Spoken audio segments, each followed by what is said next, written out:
Con problemas de física, solo que ahora vamos a hacer problemas de movimiento circular y movimiento curvilíneo.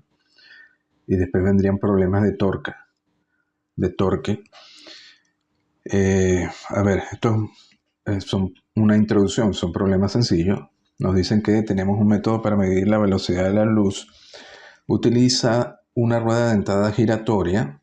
Un rayo de luz pasa a través de una ranura en el borde exterior de la rueda, sigue su camino hasta un espejo distante y retorna a la rueda justamente a tiempo de pasar por la siguiente ranura. Una de estas ruedas dentadas tiene un radio de 5 centímetros y 500 dientes en su borde. Las medidas que se tomaron cuando el espejo estaba a 500 metros de la rueda indicaban una rapidez de la luz de 3 por 10 a la 5 km por segundo, que son los 300.000 km por segundo. ¿Cuál es la velocidad angular constante de la rueda? ¿Y cuál es la rapidez lineal de un punto sobre su borde? A ver, esto es un experimento clásico como se hacía antes mecánicamente para medir la velocidad de la luz. Se tenía una fuente de luz, la luz se pasaba por una lente, se proyectaba con haces paralelos y aquí se volvía a enfocar. Esto era un espejo. La luz se reflejaba y se devolvía. Y el ojo humano lo podía ver, siempre y cuando en ese momento la luz pasara por una ranura, porque si pasa por el diente tapa la luz y no se ve. Bueno, tenemos que este disco tiene solamente 5 centímetros, pero tiene 500 dientes en el borde. La distancia de aquí a aquí hasta el espejo es de 500 metros, así que el viaje de ida y vuelta es de 2 veces ida y vuelta, 500 y 500 es 1000 metros. W es la velocidad angular de la rueda. Delta θ sería el desplazamiento de cada ranura. De esta, como hay 500, quiere decir que delta θ, cada ranura está separada por 2pi, que es toda la circunferencia entre 500. Eso en radianes. El tiempo delta t entre una ranura y la siguiente, entre esta y la siguiente, se puede calcular porque es el delta θ entre W, siempre que W esté en radianes por segundo. Es decir, esto entre W, que es lo que queremos calcular. Delta t es el tiempo que le toma, pero el delta t lo sabemos porque nos dicen que es el tiempo que le toma a la luz ir y venir. Si la luz viaja a 300.000 km por segundo y el viaje es de 1 kilómetro, entonces el delta t es 3,33 microsegundos. Por tanto, entre esta ranura y la siguiente deberían pasar 3,33 microsegundos para poder ver la luz continuamente. Bueno, y luego sabiendo delta t con esta fórmula podemos despejar W con esta, y nos da 3.771 radianes por segundo. Luego la velocidad lineal de un punto en el borde de este disco va a ser simplemente W por R, que nos da una velocidad altísima de 189 metros por segundo. O sea que esto tiene que girar increíblemente rápido para que el experimento funcione. A ver, aquí comenzamos. Estos simplemente nos dicen que, que la posición angular de un punto en el borde de una rueda giratoria está representada por esto, θ en función de, este es el ángulo girado y está en función del tiempo. θ está en radianes y t en segundos. ¿Cuál es la aceleración media en el intervalo de tiempo que empieza en t igual a 2 y termina en t igual a 4 segundos? Bueno, nos piden la aceleración angular media. La aceleración angular media la calculamos promediando el tiempo 1 y el tiempo 2. El tiempo 1 en 2 segundos, el tiempo 2 en 4. La velocidad angular 1 y 2 en 2 y 4 segundos, pero necesitamos la velocidad angular, por eso la sacamos, porque es la derivada de θ con respecto a t. Derivamos esto. Evaluamos en t igual a 2, t igual a 4 y tenemos W1 y W2. Y luego el alfa simplemente es el promedio y nos da, tomando en cuenta que delta t es 2 segundos, nos da 12 radianes por segundo al cuadrado. Lo podríamos hacer de otra forma. Primero hallamos alfa derivando W, hallamos alfa 1 y alfa 2 en t igual a 2 y t igual a 4 y calculamos el promedio. Y efectivamente nos vuelve a dar 12. radianes por segundo. A ver, aquí nos dice que una rueda gira con una aceleración angular dada por esto, también está en función del tiempo, donde t es el tiempo e y b son constantes.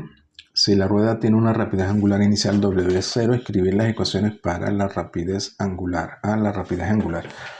Bueno, esto como tenemos alfa en función del tiempo, y eso de w de t tenemos que integrar w, tomando en cuenta que existe un w0.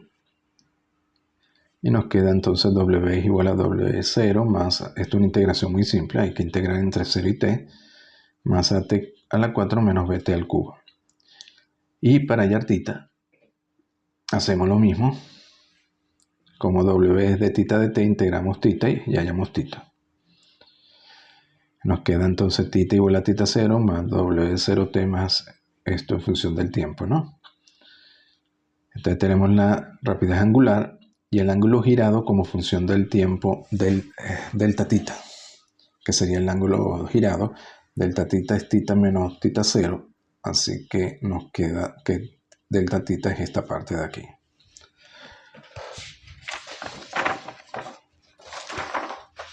A ver, esto es una aplicación a la astronomía de el movimiento giratorio circular. Nos dicen que un día solar es un intervalo de tiempo entre dos apariciones sucesivas del Sol en su cenit para una longitud determinada. Es decir, el tiempo que se cumpla para que se cumpla una rotación completa de la Tierra alrededor del Sol. Esta es la Tierra. Supongamos que aquí el Sol está justamente aquí al frente del punto A. Este sería su cenit, es decir, sería el mediodía, aproximadamente el mediodía. Y la Tierra está girando alrededor de su eje, está rotando. Eso es lo que da el día y la noche. Entonces, para que se cumpla una rotación completa, quiere decir que esto gira, la va girando hasta que vuelve otra vez a este punto. Eso sería un día, por ejemplo aquí. Esto está exagerado, ¿no? Si tenemos la Tierra aquí, acá el Sol, la Tierra está girando alrededor de su eje, después de un día estaría aquí. Es decir, el A estaría otra vez en posición horizontal. Ya habría pasado un día. Claro, esto está exagerado, realmente estaría por aquí, porque se desplaza poco. Este sería el desplazamiento alrededor del Sol, que sería el equivalente a un año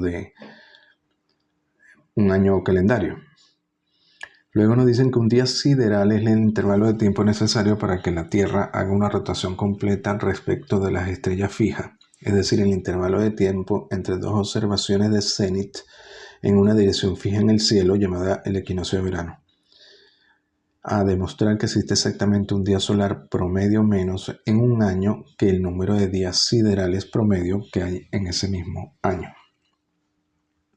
A ver, ¿cuál es el día? Si tenemos el día sideral se mide con respecto a las estrellas lejanas, puntos muy lejanos, que veo desde una estrella. La estrella vería que ahora está en el cenit, el punto A. En este caso estaría en el cenit.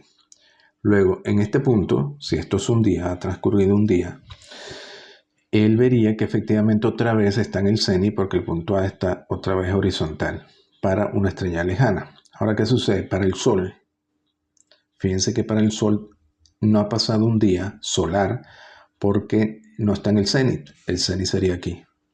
Igual que el cenit era acá.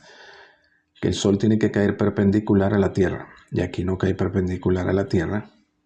En este tiempo no cae perpendicular a la Tierra, sino que forma un ángulo tita, que es este tita por ángulos semejantes a este mismo, que es el ángulo recorrido, y la Tierra para que llegue a un día solar, aquí ya ha transcurrido un día sideral, pero para que llegue a un día solar tiene que girar un poco más de aquí a aquí, tiene que girar tita para que otra vez esté en el cenit solar y por tanto se considera un día solar. Entonces efectivamente el día solar es más lento que el día sideral. ¿Y qué va a pasar? Bueno, que esto va girando alrededor del Sol. Este ángulo tita, fíjense que era este mismo. Entonces, ¿qué sucede? Para que se alinee el punto A del cenit con el Sol, la Tierra tiene que girar un ángulo adicional tita. para compensar su traslación a través de su órbita alrededor del Sol. Después de un año, el ángulo θ va a ser, este ángulo va a ser de 365 grados. Pero este ángulo se corresponde con el giro adicional que tiene que hacer, ¿no?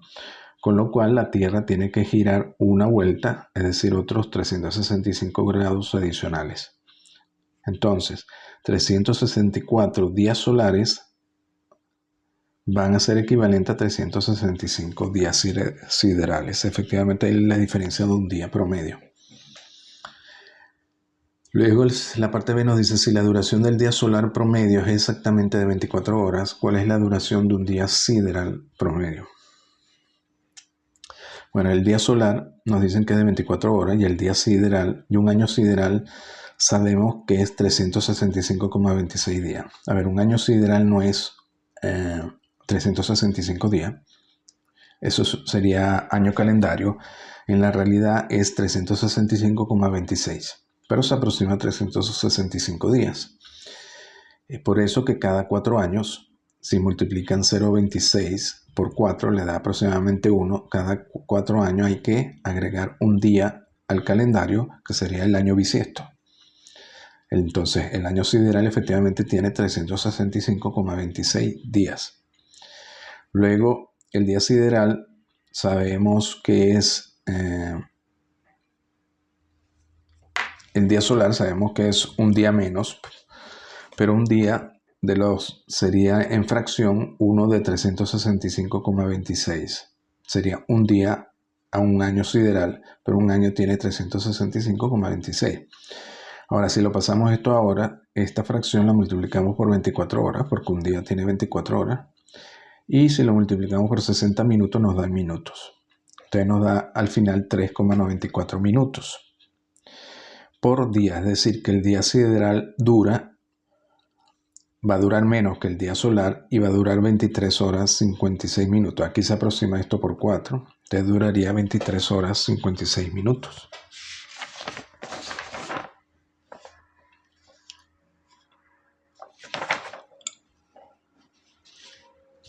A ver, seguimos aquí.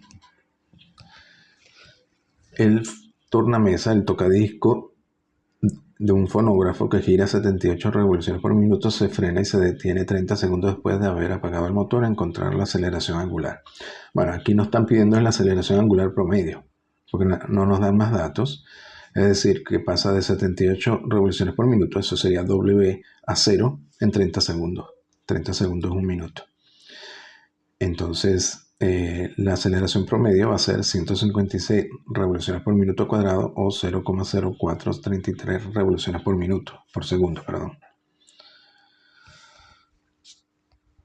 Por segundo cuadrado, perdón. Quiere decir que este número lo dividimos, como esto está en minutos, lo dividimos entre 60 por 60, 3600. Luego una revolución son 2 pi radianes. Así que la aceleración promedio ahora va a ser, esto lo multiplicamos por 2pi, nos da en radianes, sería 0,27 radianes segundo cuadrado. Y la parte B es cuántas revoluciones efectúa en dicho tiempo, es decir, el desplazamiento en revoluciones.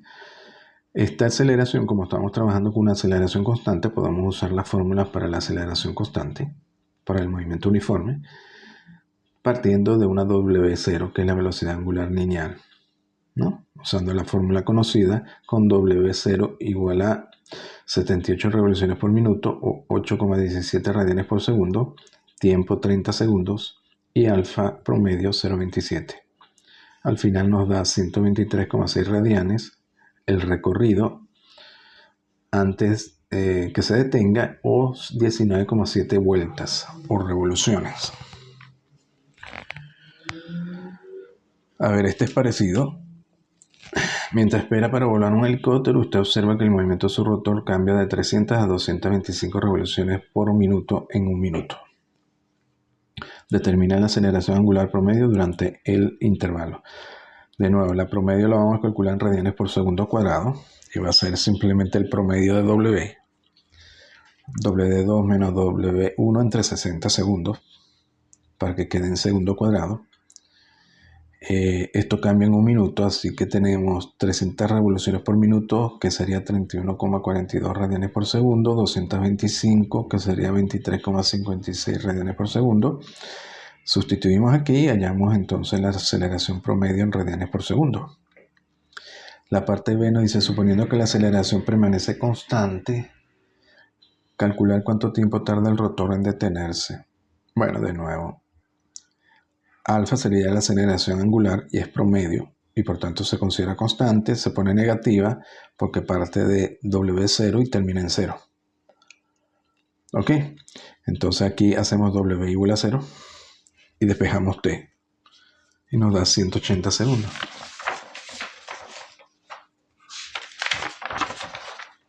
Y luego, que serían 3 minutos, y la parte C nos decía cuántas revoluciones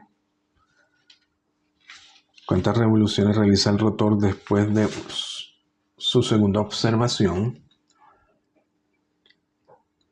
Bueno, aquí nos piden la revolución o el desplazamiento. Usamos de nuevo la fórmula con alfa promedio, tiempo 180 segundos, y W0 que es conocido. Calculamos R en radianes y lo pasamos a revoluciones, dividiendo entre 2pi. A ver, este es parecido. Una rueda A de radio 10 centímetros está acoplada mediante una banda B. Esto sería una banda que recorre la rueda a otra de radio RC 25. La rueda A aumenta su velocidad angular a partir del reposo con un ritmo uniforme de pi medio radianes por segundo. Esta sería la aceleración promedio. Y determinar el tiempo que le toma a la rueda C alcanzar una rapidez rotacional de 100 revoluciones por minuto, suponiendo que la banda no resbala. Bueno, esto gira, mueve la banda hace girar esta rueda porque no resbala, y el desplazamiento de la banda se corresponde al desplazamiento sobre la rueda, ¿no? Lo primero que podemos hacer es calcular la relación entre las circunferencias. Si esta es RA y esta es RC, 2pi RC entre 2pi RA nos daría 2,5. Es decir, la rueda RA avanza S, la rueda RC, como es más grande, va a avanzar S entre 2,5. Luego, ¿qué tenemos? Tenemos que el desplazamiento va a ser el radio por el desplazamiento en grados, el desplazamiento angular, pero θ es W por T. Así que S va a ser, si lo medimos respecto a RA, va a ser RA WA por T, pero este desplazamiento S va a ser igual tanto en esta rueda como en esta porque se mueve con la cinta. Así que S tiene que ser igual en ambas. El desplazamiento lineal, por decirlo de algún modo. Por tanto, esto tiene que ser igual a RC WC por T. La aceleración de A no nos daban que era pi medio radianes por segundo. WA es alfa por T. De 3 podemos calcular RC entre RA. Nos queda simplemente WA entre WC. De aquí despejamos WC. Luego de 1 y 4, WA va a ser igual a alfa A por T, por esto, pero RA entre RC habíamos dicho que era 1 entre 2,5, entonces queda alfa A entre 2,5 por T. Luego si WC nos dicen que es 100 revoluciones por minuto o 10,472 radianes por segundo, de aquí podemos despejar el tiempo T sabiendo WC, porque alfa la tenemos, y nos da 16,7 segundos.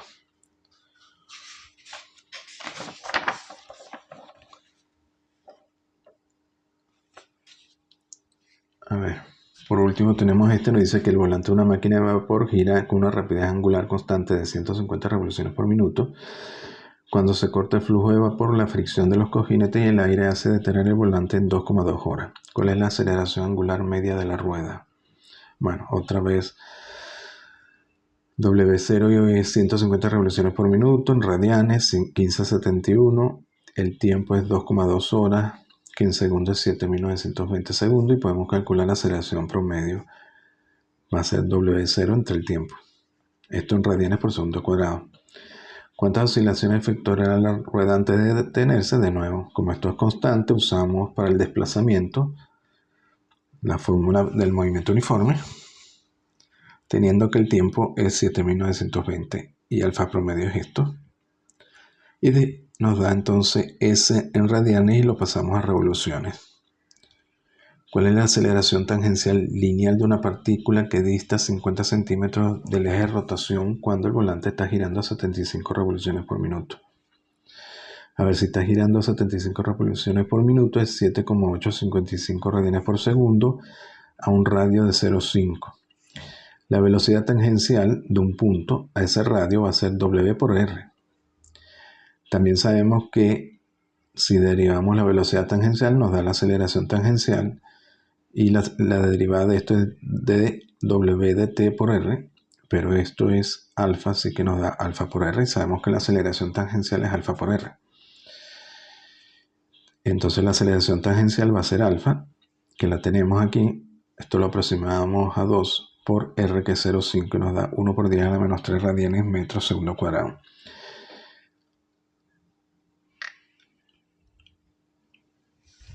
Y luego esta aceleración tangencial le dividimos entre 2pi para que nos quede en revoluciones metro segundo cuadrado.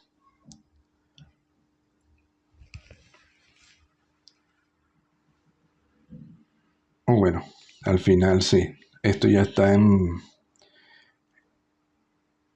1 por 10 a la menos 3 metros por segundo cuadrado y ya está en forma lineal. Es decir, la aceleración tangencial va a ser 1 por 10 a la menos 3, que es 1 milímetro por segundo cuadrado. Lo que es que estos radianes no tienen unidad, ¿no?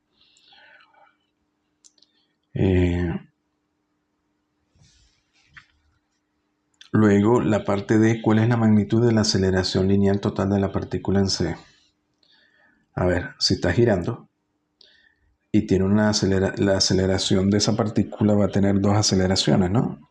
La tangencial, que la calculamos aquí, y la radial o la aceleración centrípeta. Si se mueve en un movimiento circular, sabemos que la aceleración radial es W cuadrado por R. W lo tenemos.